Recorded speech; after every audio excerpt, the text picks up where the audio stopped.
Depuis le décès de Hama Amadou, ancien président de l'Assemblée nationale, ancien Premier ministre et homme politique de renom, la nuit du mercredi 23 octobre 2024, c'est un vent de tristesse qui couvre le Niger. Le pays est en deuil. Ce vendredi matin, au palais de la présidence, la nation lui rend un dernier hommage. La douleur est intense.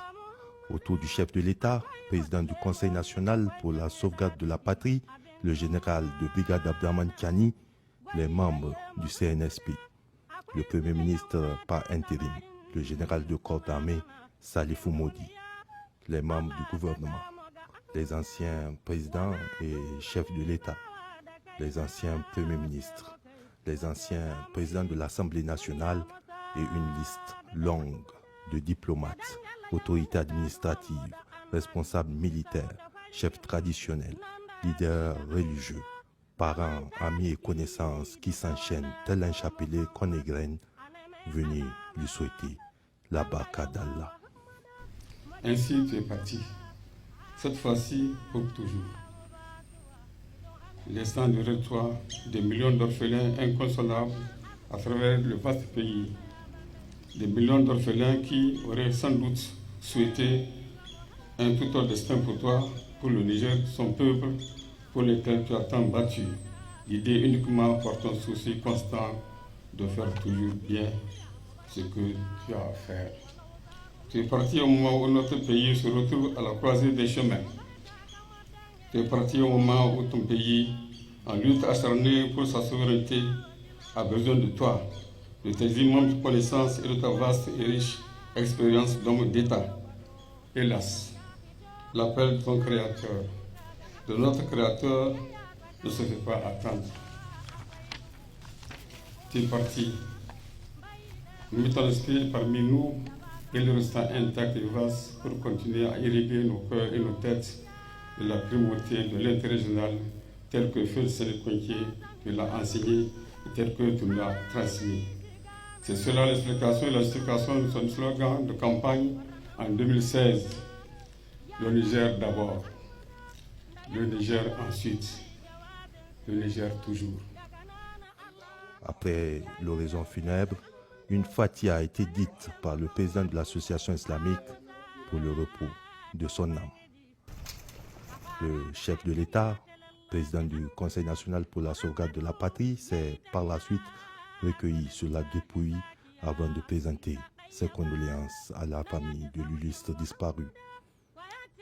Ce geste a été suivi dans un ordre protocolaire par l'ensemble des officiels. La dépouille de Hama Amadou a été par la suite installée dans un véhicule direction Yuri, la terre de ses ancêtres, village situé à 35 km de Niamey où s'est effectuée dans la pure tradition musulmane la prière mortière, puis l'inhumation, une dernière étreinte affective mais douloureuse avec la terre qu'il a vue naître il y a 74 ans.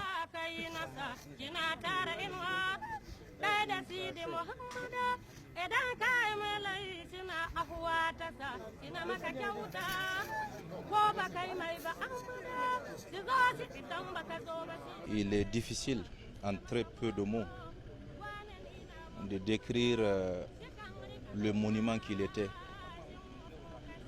Mais je peux, de manière succincte,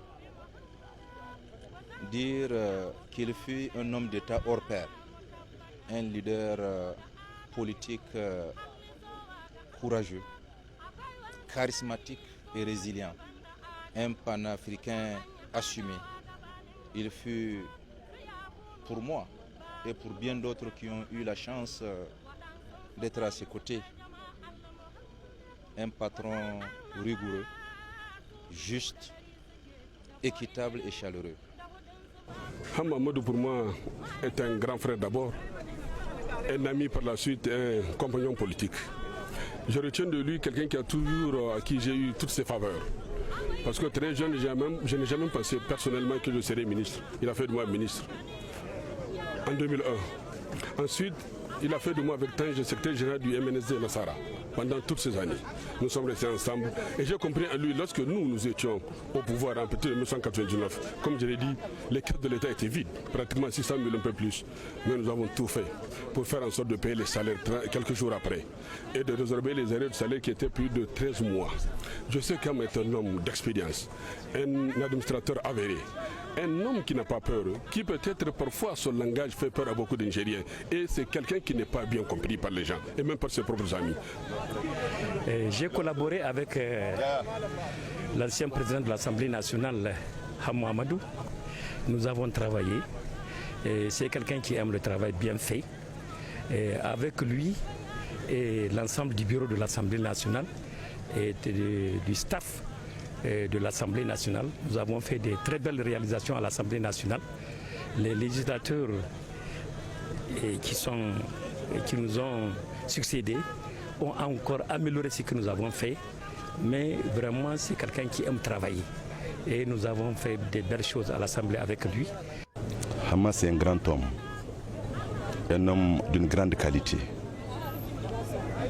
Hama, il a laissé derrière lui un grand souvenir. C'est quelqu'un de très vaste. C'est un océan politique, Hama. Le Niger a perdu un grand fils. Le Niger a perdu un homme. Pour le remplacer, on va prendre encore du temps, certes. On n'a pas un autre pays que ce pays-là. Hama l'a démontré. Il a contribué pour le développement de ce pays-là. Donc vraiment, que la terre lui soit légère, que Dieu lui pardonne ses péchés. C'est un homme de justice, un homme qui sait réconcilier les autres, un homme qui ne garde pas rancune. Et le fait d'avoir cherché à réconcilier les hommes politiques en vue de donner une image au niveau de notre pays, si toutes ces personnes sont venues en grand nombre, c'est pour témoigner qu'il a été un homme au-dessus de la mêlée. Et nous sommes venus en tant que moi, en tant que chrétien, je suis venu en tant qu'archevêque pour lui témoigner ce dernier hommage parce qu'il a été à nos côtés, nous avons travaillé ensemble, nous avons prié ensemble et il a travaillé pour la nation. Et nous prions pour que le Tout-Puissant, le Miséricordieux, l'accompagne dans sa demeure éternelle et qu'il trouve la grâce auprès de Dieu dans le paradis. Une fatia a été également dite pour le repos de l'âme du défunt à son domicile, au quartier Antala, où des milliers d'autres personnes étaient venues présenter leurs condoléances à la famille et faire un dernier adieu à ce brillant homme d'État et homme politique qui aura marqué d'une encre indélébile son passage sur la terre.